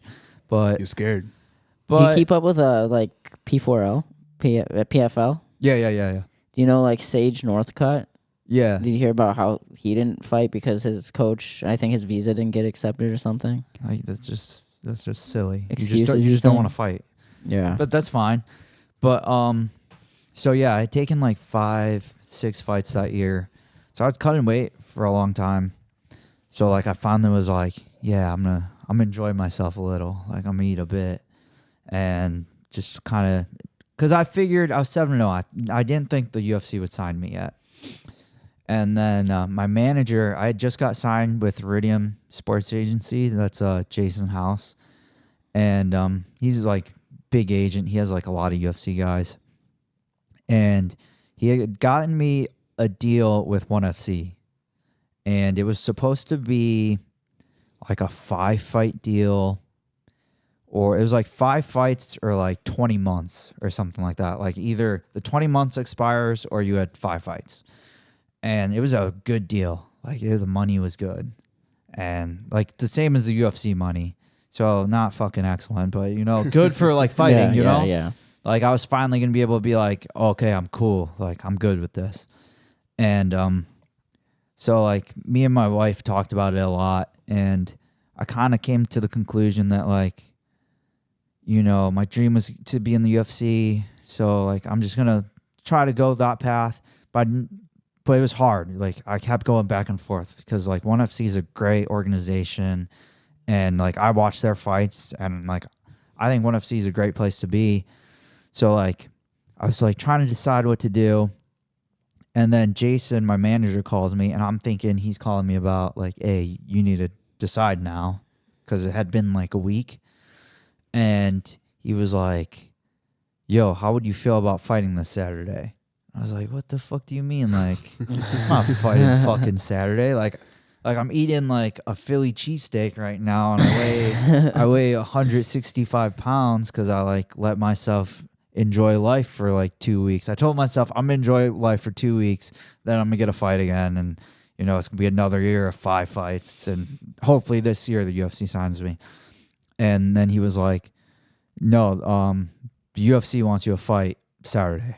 How do you feel about that? I was like, well, if the UFC is offering me a fight, I'm fighting. I don't care who the fuck it is. I didn't care who the name was. I didn't care. It wasn't a second thought in your head. Like I was like, okay, yeah, let's do it. And then he told me who the opponent was, and I was like, all right. And he asked me what I weighed. I definitely lied to him. I told him I weighed like 155. I was like, yeah, I got like 10 pounds. Like, that's easy money. I could do that any day of the week. Like, I could get to weight tomorrow if you needed me to. But so man, like 20 pounds in 6 fucking days. Dude, it was a 5 because the weigh-ins is the day before. What the fuck did you do? Dude, it was hard. It was brutal. Like, it was not fun. I mean, lucky it was 145. If it was 135, it would have been impossible to do that fast, I think. But, you know, sometimes you just got to nut up, and had to nut up. And yeah, it was miserable, but got the job done, and you know, I made weight. So that's at least that's that was amazing. a positive. And it's like that's so overlooked too, because the people, the guys who are willing to take fights on short notice, it's like not only a risk towards, because you're fighting, especially because you get a call, you're gonna fight on like the UFC, and you have to lose all that weight, and you have 5-6 days to get ready. Yeah, it's like not only accounted for the weight, but just your life in general, like all that shit that's going on. Like, I mean, there was no getting ready. Like, the whole point was making weight at that point. Like, I knew I was in shape compared to normal people, but like, could I go 15 minutes hard? I knew that was gonna be hard. Yeah, and like as soon as you have a lot of stuff to do when you get there, like it's not like, oh, you go you go to Vegas and now you just go to weigh-ins and you fight. Like, it's not that simple. Like, I had to do all the medicals. That took fucking forever. Like, I had to get a CT scan or some shit like that. And, like, I had to do, like, a lot of stuff. And You don't have to be vaccinated, right? no. Okay, cool. But, like, I had to do a lot of tests. And so, yeah, you know, doing that and cutting all the weight super fast. It was definitely hard. But, you know, I had good people around me who made sure I made it. You know, Michi Flo wasn't going to let me miss weight. So oh, no. Yeah. I made weight. So That's amazing. Well, really quick, I hate to go on a third Twitch exclusive, but our food is actually here this time. Not a false alarm this time. Not a false alarm. So enjoy this Jose and Nick Aguirre session. Yes, sir. What's going on, guys? We got our food. We're moving on to the last segments of this podcast, but what we were talking about this is Twitch exclusive, so make sure you check out our Twitch, twitch.tv/fighterfluid, and you get to see all these parts, whether it be somebody's pissing or somebody is getting the food. So it's very interesting. We're just talking about how VFS fighters get no love, such as Bilal Muhammad and Juliana Pena. And we're talking about how much of a loser you have to be to actually like hate on these fighters in your free time and troll on them. But like Bilal is so skilled. Like, I mean, Bilal's he sticks to his game plan better than any fighter I've ever seen on the UFC. Bilal's is crazy just because his haters don't even make sense. Like, the shit they say, just like, it makes zero sense. And they always have a reason why he won. He is always an excuse. Like, every time Bilal gets a fight, if you read the comments, it's always he's gonna get knocked out. Like, oh, thank God. Like, Bilal's gonna get his ass whooped. And then Bilal beats him, and then it's always something. TKO Sean Brady. He TKO'd Sean Brady. How do you call that boring? Like, people are like, oh, he's boring. He TKO'd Sean Brady, who was like, he was an undefeated guy who the UFC was trying to build. Like, he TKOs him. Now all of a sudden everybody was like, oh, Sean Brady must not be that good. Like, okay. Like, he was just like supposed to be the guy coming up. Now he's not that good. Because he's undefeated too. Because Bilal beat him. And then after Bilal beats him, he fights Kelvin Gastelum and looks great. Dominates Kelvin Gastelum, who fought for a middleweight belt and was like, gave Adesanya one of his toughest fights. So, like, that's crazy. And, like, then he fights other fights. He fought Stephen Thompson. A lot of people thought he was going to get knocked out. He wins. Oh, Stephen Thompson's old. Same thing with Damian Maia. Oh, he's going to get submitted. Oh, Damian Maia's old. They have reasons for him to lose, and then when he wins, and he got knocked out by Vicente Luque. And then they rematch. Like, that's something big. Bilal got knocked out by Vincent? Yeah, like earlier in his UFC career. I think it was like his third fight in the UFC, fourth, something like that. And so, like, that's a big mental hurdle to get over, is you got knocked out by somebody. And everybody was, oh, Bilal's getting knocked out. Because it happened before against the same guy. And then Bilal beats him. Everybody starts complaining. Oh, Vicente Luque must not be that good anymore. Oh, that fight was boring. I'm like, if you don't want to watch technique and, like, the wrestling aspects, because he struck with him and he wrestled with him, he, like, mixed it up beautifully. If you don't want to watch that, watch a different sport. No, go watch. Seriously. Go watch boxing. Go you ever watch, like, Glory, like kickboxing? Yeah, like, that shit's fun to watch. Go watch that. Like, that's your sport. Watch Muay Thai. Like, you're not supposed to be watching this sport. Like, if you think all grappling's boring, then there's other sports for you. Yep. But we have a lot of fans who are supposedly fans, and they don't like any of the wrestling. They don't like any of the.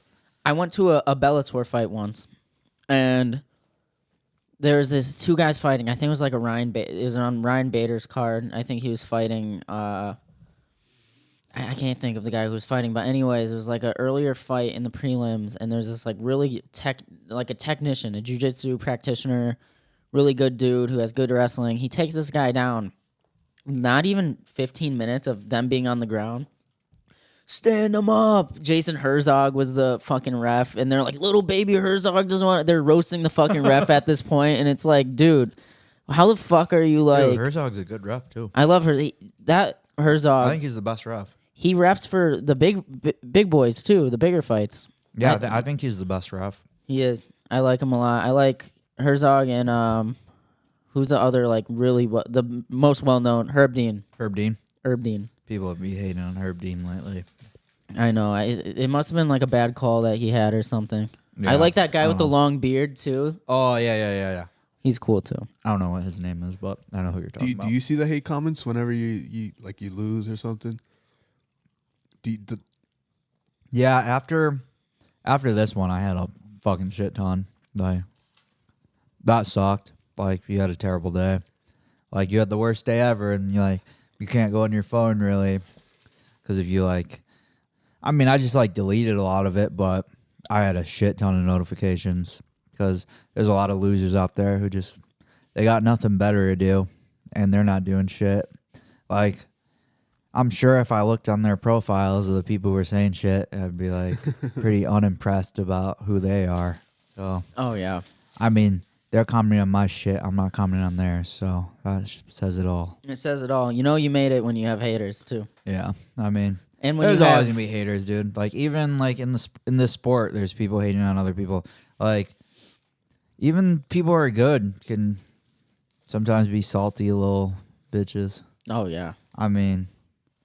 Why are you looking at my Butterburger funny? Is that a judging look? I'm not judging nothing, bro. I'm kidding. I'm kidding. Bro. But people, you know you made it when you have haters, and you know you made it when you have a highlight film on YouTube and you don't even know who the fuck posted it. So we're going to go over this highlight film.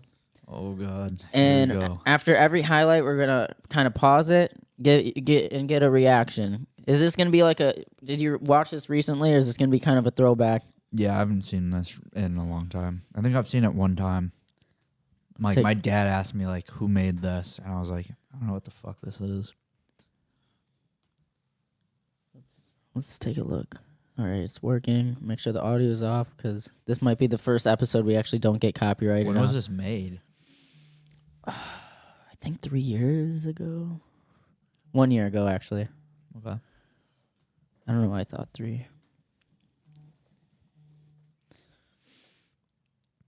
All right, we have to pause right now. So, the mentality of no beard Nick. Oh, God. Where was he at mentally? No beard Nick. I always gotta try to get hyped up, It's not natural to, go in a cage and go fight somebody half naked, so. Was this, your first APFC fight? Mm-hmm. Just a kid I didn't like. Oh, really? I did not like this kid at all. He ran his mouth quite a bit. That was my first pro fight. That was during COVID. So it's it was a super small show. I actually fought for them a decent amount. Just elbowed him in the head. I watched this earlier. Shit ton. This is such a badass clip, especially with that song in the background. I know you don't like the song, but I was like, dude, he's just fucking elbowing him. Well, this guy's guard's up, and the ref called, because the guy lost the will to fight, definitely. Yeah. He actually complained after about about what? That they stopped it. No. I was like, dude, you just laid there and just took it. Yeah. And he's like, no, I was hurting his elbows with my guard. I don't know what he expected.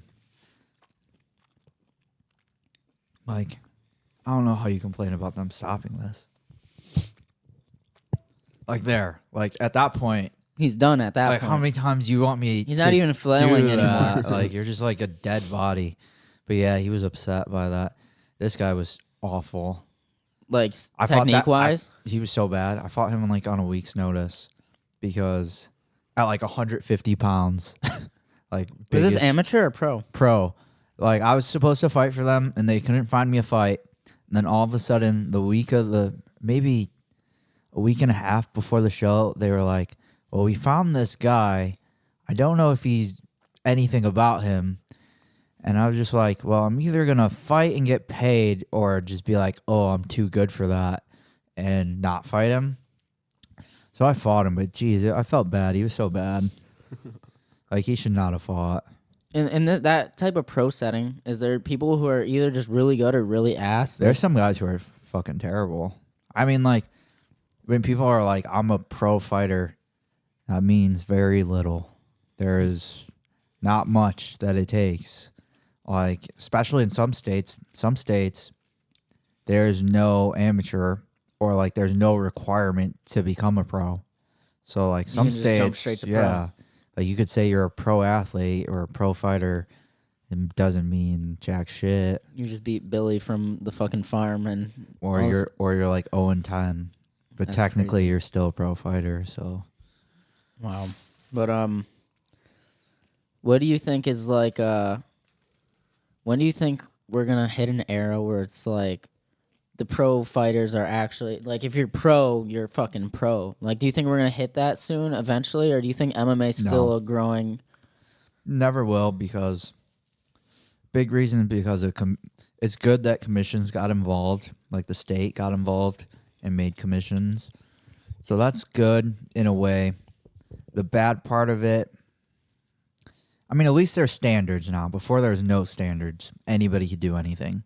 So it's good to have commissions and things like that. But at the end of the day, they want their money. And to these guys, even though they suck, they have to pay for pro licenses and they have to like pay their fees. Oh, you have to pay a pro license? Yeah, I mean, you have to pay the state for the most part. Whatever state you fight in, they have different requirements. Oh, okay. But most of them, you're paying a fee, even when you fight amateur. So they're not going to make, but I think it's more as a pro, but they're not going to ever like make it too hard. As long as they're getting their money, they don't give a fuck. Like, they don't care that some guys are terrible. Like, what is it to them? Like, these people are making their life choice, and if for some reason your life choice is to be 0-10, so be it. Like, you're a grown man or a grown woman. Like, How do you think? who am I to stop you? No, yeah, that's funny as hell. How do you think I would fare on street beefs Street beefs? if I was on street beefs? They don't know shit. So you think I'd do good? Yeah. They don't fucking know anything. Street beefs, if you're out there watching this, sign me up. You just gotta make sure, like, they're not too fucking big.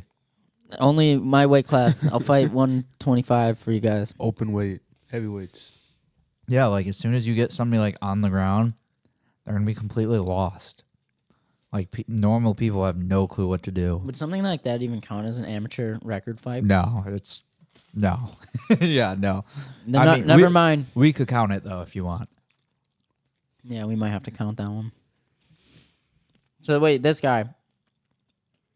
This is a cool highlight. I don't want to spoil it, but I'm about to.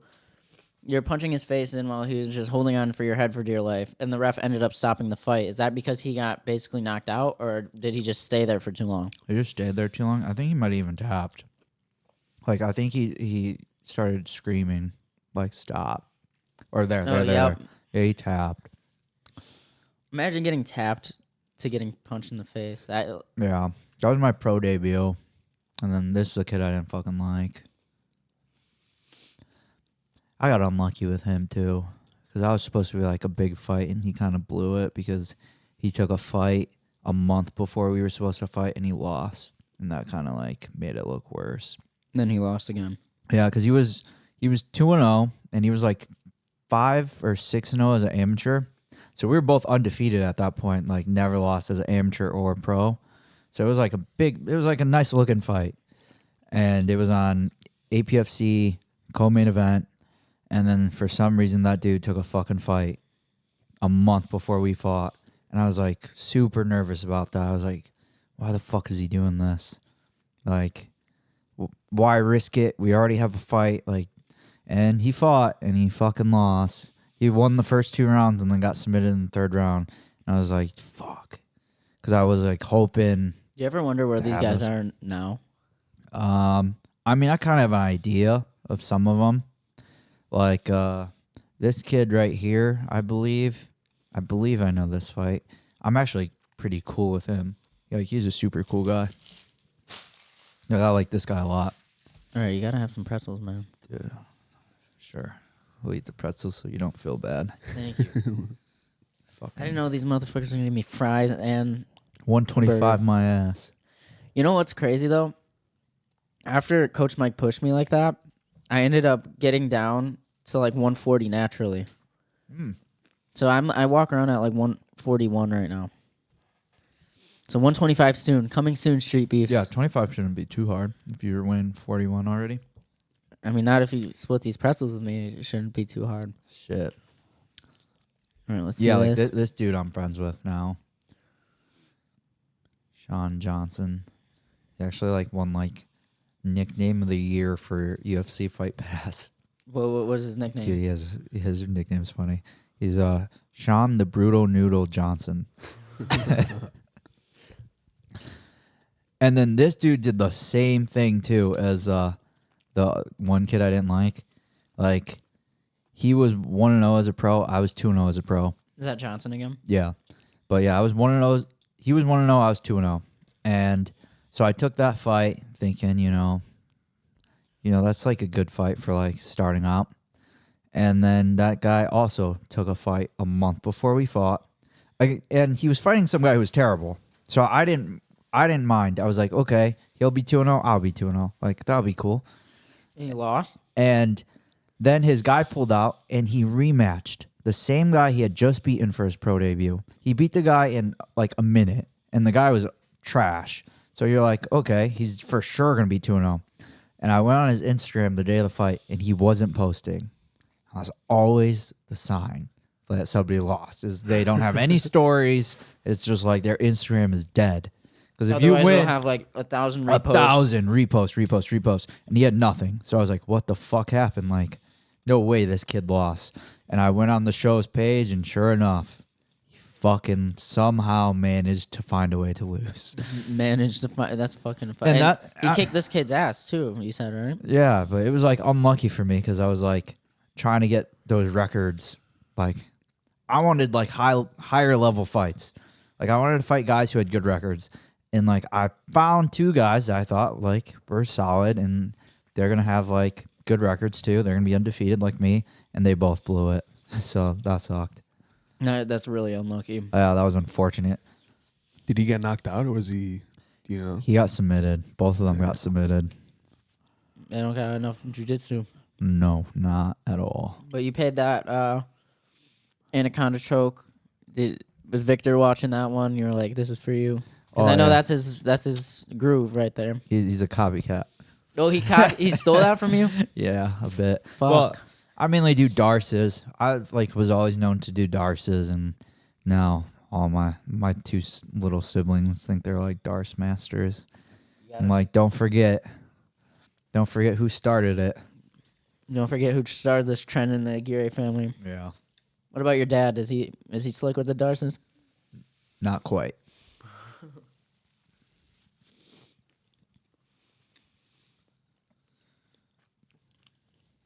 Dude, that actually hurt when he fucking elbowed me.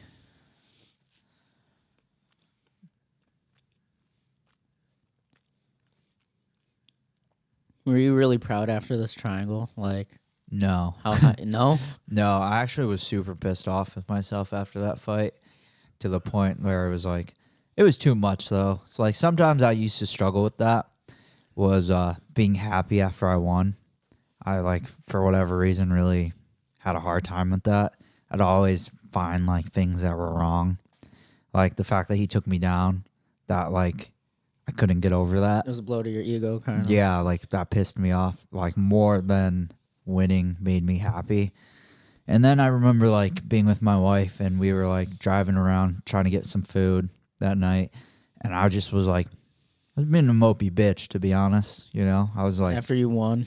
yeah, I was like thinking of everything that I did wrong, and she was just like, why are we doing this? Like, if you're never gonna be happy, like we're not even happy when you win. Like, why are we doing this? And like, I think after that, I've done a lot better at trying to like enjoy the moment. You know, things aren't going to go perfect in there, but if you get the job done, you should be proud of that, because it is hard. Yeah. But yeah, definitely my own biggest critic. Well, that goes back to when you were saying you were a little too competitive, where it's even a win didn't feel. No, I get a bit nuts when it comes to anything that's like competition, like at all. Like if we bowl, I'm gonna be pissed off if you beat me. Like I'm gonna do my best to pretend I don't care, but like deep down, I'm fucking furious. Like that's just like like how I'm beating you in this pretzel game right now. dude, Like, you could have them. you kill those pretzels. Don't feel bad about it. damn it. I'm killing his diet. I thought you were gonna. What'd you get? Dude, I got some buffalo chicken tenders, bro. All right, decent. Yes. Wait, let's see it.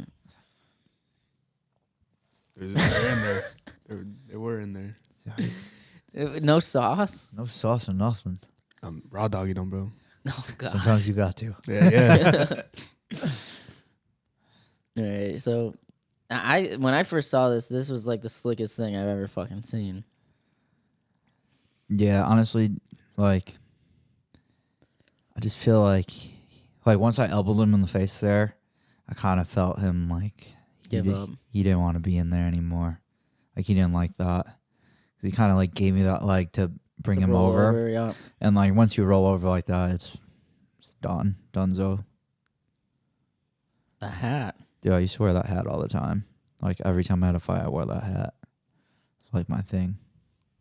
You have like a ritual after a win? You just kind of go on about the day? Kind of just, usually I try to get some food and that's about it. You treat yourself. Because like even after weigh-ins, like I'm not eating shit. Yeah. You know, I gotta eat healthy because the next day, you know, I'm getting enough fist fight.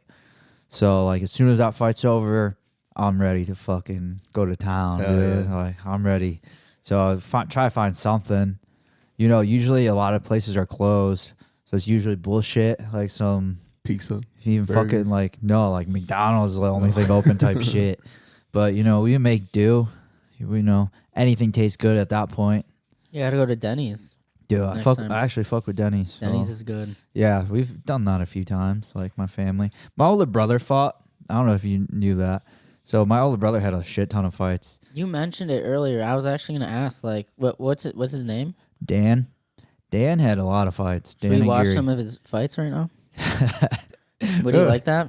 You don't got to, but he fought though, and so we actually went to Denny's after he fought. I don't know how many times because he had like 30 fights. Daniel Aguirre.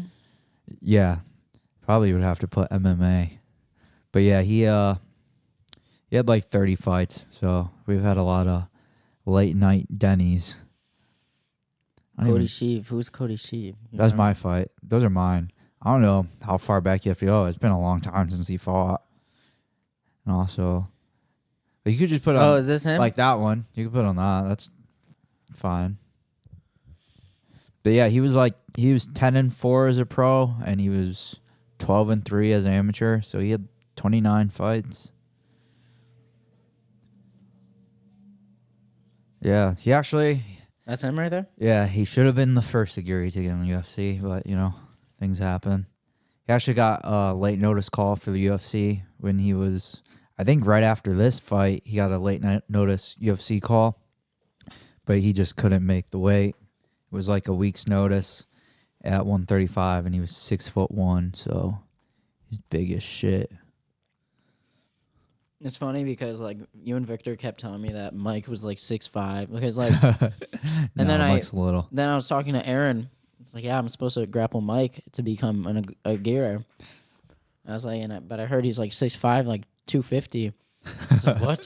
He's the same size as you. No, yeah, Mike's small. Mike's like a little guy. But like from what I heard, he's a dog. Like he's very competitive too. Oh yeah, Mike is very competitive. He's good at jiu-jitsu. He won like the Chicago Open for jiu-jitsu, which is like it's a pretty hard tournament to win. And yeah, he's good. He's all my brothers are good, so it's like nice to have them. You have any sisters? No, 4 boys. Thank God. She probably would have wanted to fight too. Possibly. Who knows though? Like my brother Dan, he has a daughter. She's like the first girl in the family, and if she wanted to fight, that'd be the shock of my life. Because she's just like a sweet little girl. Yeah, she's super sweet. She's just super nice. Like I can't imagine her wanting to like beat somebody up. But He's yeah, super tall. What, for 145 he fought at? 35. No shit. Yeah, he was 6'1". He's really tall. Our fighting styles were pretty different, to be honest. He liked to strike a lot more. His jiu-jitsu was sick. But yeah, he liked to, like, he got in a lot of, like, fucking wars, honestly. This is a war right here. Yeah, I mean, my brother was a dog, that's for sure. He was a dog. I don't know, sometimes I'd be like, man, dude, you're a little sick in the head or something, because you like hurting people a lot more. So as the Aguirre lineage went on, you guys got shorter. Yeah, I guess so. He's tall. Dummy couldn't even put the card right. She had the 3 upside down. That's why. Oh my gosh, I don't really see a point in ring girls. I don't get it That was a either. sick I'm like, who gets excited for that for real? I know. What's the the two like middle-aged guys in the audience like, oh yeah, like another ring girl. Like, I don't know. I feel like if you get excited over a ring girl, you're kind of probably a little strange. Yeah. You know, whatever. Keep that with Whatever boxing. floats your boat, I guess. They should have like mascots come out and hold rounds instead of like ring girls. I mean, like, how dumb do you got to be, like, to keep track of the rounds? Like, they should just put it on the fucking screen. Put it on the screen. You know what I found weird? Round 2. Oh. I found that was the knee that he had there was so nice. He's a brawler, dude. Yeah, he got on fucking scraps. What I find weird. I hated watching him fight, though. Why? Just because it was like it was Dude. hard watching your brother in there. Dude, it's not fun watching your brothers fight ever. But, like, the way he fought was especially not fun to watch because you didn't know if he was going to get in a fucking war every fucking time, you know? Yeah. And, like, there's nothing you can do about it. And he likes that. So, you know, he was having a good old time, but I was stressed out. That's funny. Did you guys ever get in like street fights ever? Who, me and my brothers? Any of your brothers? Yeah. Oh, like, with each other? No, just like Oh. other people. No, not really. I mean, my older brother's, he likes to scrap, so he has. But nah, me and my younger brother's a little more chill. We don't go out too much either. He went out a little more, so yeah, he has his stories. Yeah. Imagine running up on 3 brothers in the street and then they're Aguirre brothers. You're Shit, fucked. dude. You don't want that. Yeah, I mean, we're nice guys, but yeah, you probably would be fucked. Me and Jose joke like, how cool would it be to like 2v2 somebody? And it's like, Yeah. fuck. Not if that somebody's Victor and Nick Aguirre, then we're kind of fucked. Nah, dude, you guys are undefeated. 8-0. Oh, I Don't forgot forget about it. Our that, combined record's 8-0. Don't forget that. You can't torch it, Jose. Once you start competing for boxing, or I start competing for MMA. Oh, You shit. can't torch Fuck, it. dude. Dude, you got to keep the I'm gonna streak try. going. I'll try, bro. I'll try. All you can do is try. Then we can say Fighter Fluid's 8-0 right now in our MMA record. So I mean, that should probably be part of the promotion. it should With be. this. Low key. We're 8-0. You guys are kind of fumbling the bag with that. We really What are we are. doing? Like, in part of selling your thing, it should be like undefeated. Undefeated Cooper Middle School Nobody wrestler. fucking takes this shit, loses. Yeah. You guys are missing out right now. Dude. What we're trying to do right now is we're trying to get NSF certified. Uh-huh. Because, like, you know, like you get the UFC fighters or professional fighters, they can't take it Yeah. if it doesn't have the certification, or at least it's at their own risk at that point. Yeah. Like, if it's tainted at that point, you're fucked. Yeah, we're getting fucking sued the fuck out of. But, like, that's Would why. you, or would it be the fighters are just fucked? Because, like, they We- knew we- the risk. Well, they would probably be fucked. But we don't have a contract with them, so they could say that we, like, fucked them over. And if Okay. they have a good lawyer, I bet they could make a case. Yeah. But then we wouldn't be ones getting sued. Our LLC would. And then bye-bye Fighter Fluid. You'd be like, our LLC has nothing. Like, we have nothing to lose, baby. Nothing to lose. Bring right it on. now. Bring it on. Yeah, maybe one day they could actually come after you, though. Oh, yeah, for sure. For now, though, you're good. For now, we're chilling. I Yeah. mean, yeah.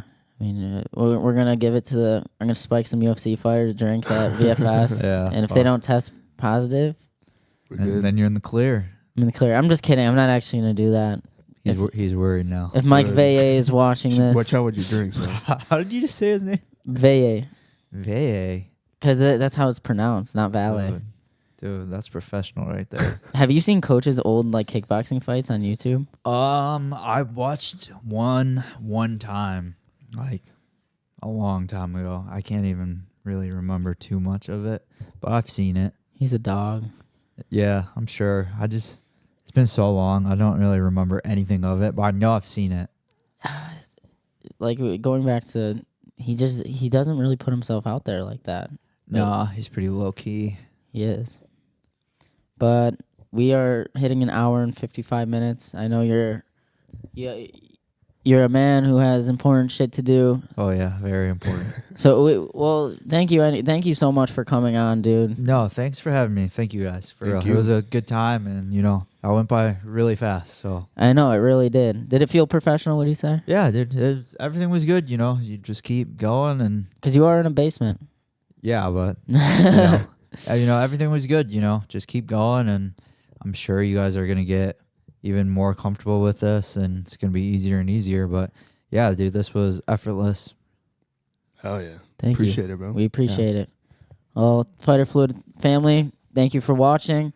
And where could they reach you? Where can they find Slick Nick? My Instagram is slicknick135, and yeah, that's about it. Search him up, find him, follow him, and watch his brother compete, Victor Aguirre, April 7th, him in Indiana. Get your tickets now or forever hold your peace.